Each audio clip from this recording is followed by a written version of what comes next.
আমরা সবাই ভিডিওটা ভালো করে লক্ষ্য করি যে আমাদের প্রিয় থটস অফ ব্লাল ভাই কি বলে। সবাই ভিডিওটা শেষ পর্যন্ত দেখবেন এবং ভিডিওটা সবাই শেয়ার করে দিবেন। ওনার সাথে তো কথা বলার সুযোগই নাই, দেখতেছেন কি অবস্থা। আমাদের শেরপুর জেলার যারা প্রভাবশালী লোক আছেন, নেতৃস্থানীয় মানুষ আছেন, যারা সম্পদশালী আছেন, সমাজসেবক আছেন, সবার দৃষ্টি আকর্ষণ করছি। আমি পুরো দেশের মানুষের কাছে হাত বাড়াচ্ছি না, কারণ আমার কাছে মনে হয় এই সমস্যা সমাধানের জন্য আমাদের শেরপুরের অনেক মানুষ আছে।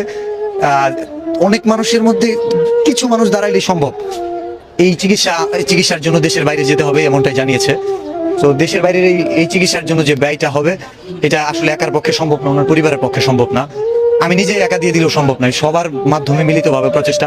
তো আমরা আদনান ভাইয়ের মায়ের সাথে কথা বলবো যে এই বিষয়ে ওনারা কেমন সহযোগিতা এখন পর্যন্ত পাইছে, এখন পর্যন্ত কি সহযোগিতা পাইছেন, আর হসপিটালে যে এখন খরচ এটা কিভাবে ম্যানেজ করতে। আপাতত চিকিৎসা করতেছি, আর আমার ছেলের জন্য সবার কাছে দোয়া চাই। আপনারা সবাই আমার ছেলের জন্য দোয়া করবেন, সবাই সহযোগিতা করবেন।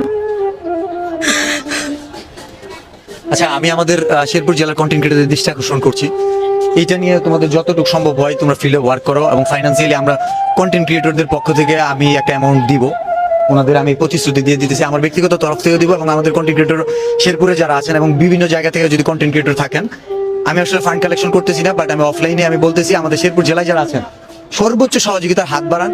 ওর বাসাটা হচ্ছে শেরপুর সার্কিট হাউস থেকে দেখা যায়, এই ভিডিওতেই দেখতে পারবেন লোকেশনটা কোথায়।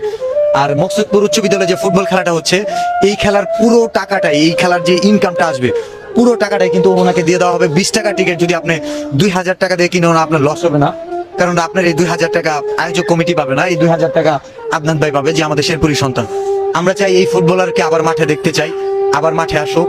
অনলাইনের আসক্ত গেমে না থেকে যে ফিল্ডে খেলতেছে এরকম খেলোয়াড়কে যদি আমরা হারাই ফেলি, তো আমাদের সামাজিক দায়বদ্ধতার জায়গা থেকে আমরা মনে হয় দায়ী থাকবো।